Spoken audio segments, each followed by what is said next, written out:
Well, hello everyone. This is Jan and Marvin's behind the camera. We are back. The next trip that we're taking, we're leaving today. It is June 2nd, 2019, and we're going to yet another memorial service, and then we are heading on our longest trip yet, 2 months, to Alaska. We know we have some catching up to do, and as our internet connectivity makes it possible, we'll be catching you all up. Thanks for your interest. Talk to you later. We're Jan and Marvin, and brown signs are our favorite. What do brown signs mean? Yes, recreation. But for us, we prefer recreation. Every day a new opportunity to learn, grow, and appreciate.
This is the first reflection section of this particular trip, which started on June 2nd. As you heard in the introduction, we left from St. Louis and headed pretty straight north, close to the river, so we were able to see firsthand the devastation from all the flooding that we've been hearing about for the last couple of weeks. In fact, it took us 3 tries to finally find a campground that was open and not affected by the flooding. So it was quite a sight. Once we got past the flooding in Missouri, we drove over up through Minnesota and across into North Dakota. We crossed into Canada, into Saskatchewan, along the border of North Dakota, and have gradually driven north and kind of northwest up toward our destination. One of the things we've noticed is that this part of Canada looks a whole lot like northern Minnesota and northern North Dakota. It's fairly flat, but it's been an easy drive. The road conditions have been very good, and the weather has been decent. It actually has gotten a little cold, though. Last night it got down to 39 degrees, and we're kind of starting to bundle up a little bit. Some of the driving was a little bit more difficult because there was a lot of wind. I guess that was what we would find in the plains of the U.S. too, but we fought the wind quite a bit on the highway. Yes, we did. One of the things we also noticed is that we were driving through Saskatchewan and Alberta also, is that there are a lot of really neat little farm towns along the road. I can't really describe how they're different than the U.S. farm towns, but they're all kind of neatly organized, and each one has its own farm silo, and it's just kind of, we actually have made a point several times of driving off the highway and into these small towns just to kind of explore, to have lunch, or just to look around. So you'll see some of those in the photos that follow.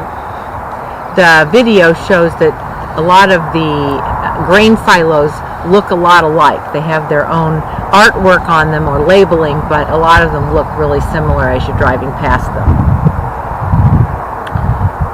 You going to talk about metric conversions, or? Oh, we'll address it together.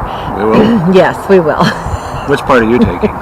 The part about it being harder than we thought. We made a few cheat sheets, one for volume, one for distance, one for dollars, because especially when it comes time to buy fuel, we have to be able to make those conversions to see if something is more or less expensive than we expected. At any rate, it's been a great experience so far. We're not having any problems. We are staying in touch with the people back home, and our next stop is further into Canada, and we hope to do another video, and hopefully by then it's not too awfully cold that we can't go ahead and film this outside. I hope so. I'm cold.